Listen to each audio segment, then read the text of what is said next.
Para analisar e estudar a bacia hidrográfica, acessamos o site ciram.epagre.sc.gov.br/mapoteca, fizemos um cadastro e baixamos a carta Rio Itajaí do Norte na escala 1/50.000, que é onde está localizada a subbacia do Rio do Bispo. Dentro do zip da carta baixada, temos vários shapes com informações da região. Usamos as que nos interessam para estudar, que são as curvas de nível e os cursos da água. A partir dessas duas informações, criamos um novo shape do tipo ponto para definirmos o exutório da bacia a ser estudada, ajustando este shape com a coordenada geográfica da carta. Usando a ferramenta de edição no shape do exutório, adicionamos um ponto e salvamos. Com o exutório definido, criamos um novo shape, porém agora do tipo polígono. Com a ferramenta de edição, selecionamos polígono e fomos marcando os vértices a partir do exutório, de modo que os lados do polígono cruzassem ortogonalmente com as curvas de nível e não cortassem nenhum curso d'água.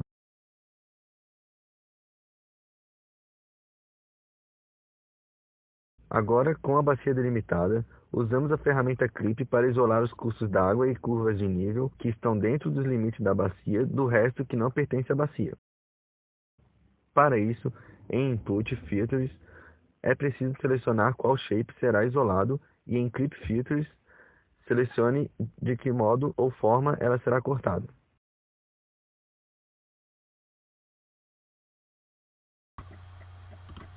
Para entender as relações existentes entre fatores de forma e processo hidrológico de uma bacia, torna-se necessário expressar as características da bacia em termos quantitativos. Para isso, deve-se iniciar o cálculo da área do perímetro e comprimento principal. Clicando com o botão direito em Bacia Limites, Open Attribute Table, cria-se duas colunas, área e perímetro, onde a área deve estar em quilômetros quadrados e o perímetro em quilômetros.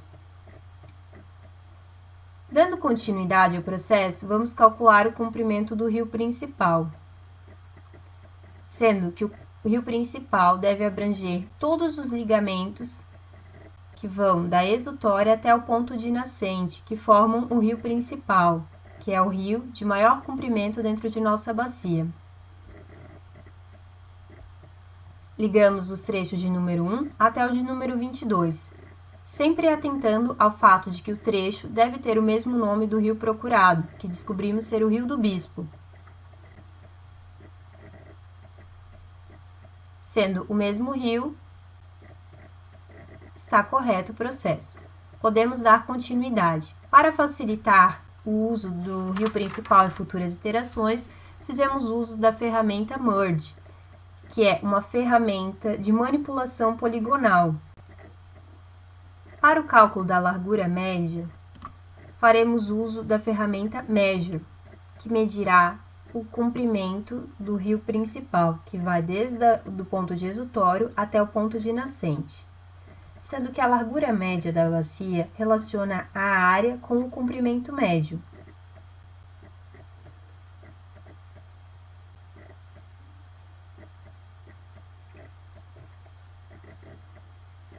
Já para o cálculo do fator de forma, que corresponde ao índice da tendência de enchentes de uma bacia, é necessário o cálculo da largura média com o comprimento médio da bacia. Os valores do fator de forma da bacia variam de 0 e 1. Valores baixos de F indicam que a bacia é mais comprida e, portanto, apresenta menor probabilidade de enchentes devido ao seu tempo de concentração ser maior. A estudada apresenta o valor de F igual a 0,62, indicando que a mesma tem uma tendência mediana para enchentes. Já o índice de compacidade também permite avaliar a bacia em relação a possíveis picos de enchente, por meio da relação entre perímetro da bacia e comprimento de um círculo de área igual à da bacia. No caso de nossa bacia, o KC afasta-se 27% da unidade, concluindo que a subbacia do Rio do Bispo não apresenta grande risco de ocorrer picos de enchente. A densidade de rios, segundo a ordenação de Orton, relaciona o número de cursos d'água de cada ordem e a área total da bacia hidrográfica, sendo importante ressaltar que o número de cursos d'água corresponde a todos os rios de primeira ordem, mais cada mudança de ordem, desconsiderando a composição em trechos.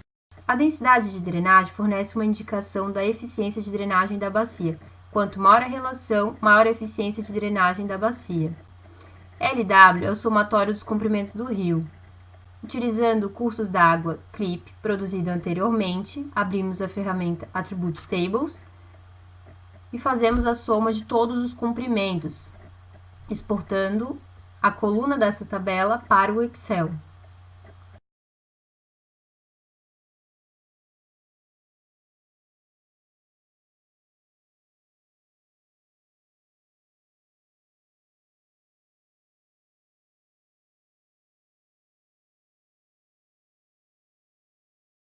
Com base em dados de autores como Carvalho e Silva, verificamos que a nossa bacia tem uma densidade de drenagem de número 2,30, que, segundo o autor, é considerada como boa. Para classificar os rios pelo método de Strahler, selecionamos os rios de ordem 1 e criamos uma nova camada somente para eles, repetindo esse processo para as outras ordens. Ao final, tínhamos 5 camadas, uma para cada ordem. Então selecionamos uma cor para cada, ficando assim melhor visível a classificação. Com as ordens separadas em diferentes camadas, abrimos a tabela de atributos de cada uma, onde mostra o comprimento de cada trecho. Usamos a ferramenta Table to Excel para extrair e exportar as tabelas de atributos para o Excel e depois usamos elas para calcular as leis de Orton. A curva hipossométrica é a representação gráfica do relevo de uma bacia hidrográfica.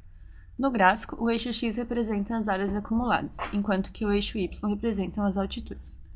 Para a criação dessa curva, foi necessária a criação de um modelo que interpolasse os dados das curvas de nível, determinando assim as elevações do terreno, o modelo TIM. O resultado é o mapa do modelo digital de elevação com as altitudes definidas, onde é possível observar que a menor altitude é de 500 metros e a maior é de 960. Após essa etapa, foi feita a reclassificação do modelo em intervalos de curvas de nível de 50 em 50 metros.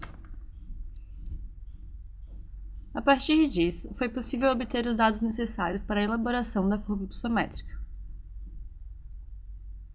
como, por exemplo, o tamanho das células e a quantidade de células presentes em cada nova camada criada. Com isso, podemos calcular a área.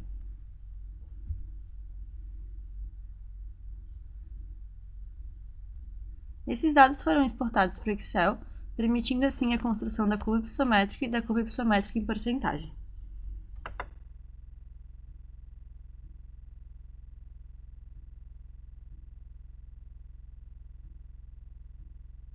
O perfil longitudinal do rio consiste na relação entre a variação da altitude e o comprimento do rio principal da bacia. Para criar o perfil longitudinal, a ferramenta Slope 3D foi utilizada, gerando assim um mapa da declividade do terreno.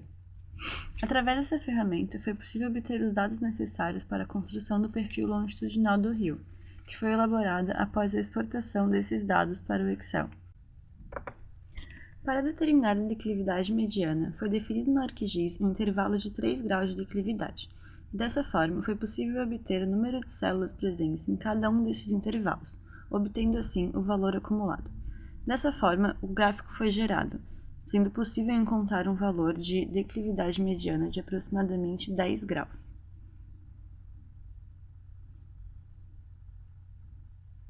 A declividade média foi encontrada através da ferramenta aplicada anteriormente, Slope 3D, onde foi possível encontrar um valor de 13,76 graus. Para obter a altitude mediana, foi observada a curva hipossométrica gerada anteriormente, de forma que o valor correspondente a 50% da área acumulada é o valor da altitude, que nesse caso é de aproximadamente 775 metros. Já a altitude média foi observada através dos dados gerados anteriormente no TIM, obtendo um valor de aproximadamente 782,93 metros.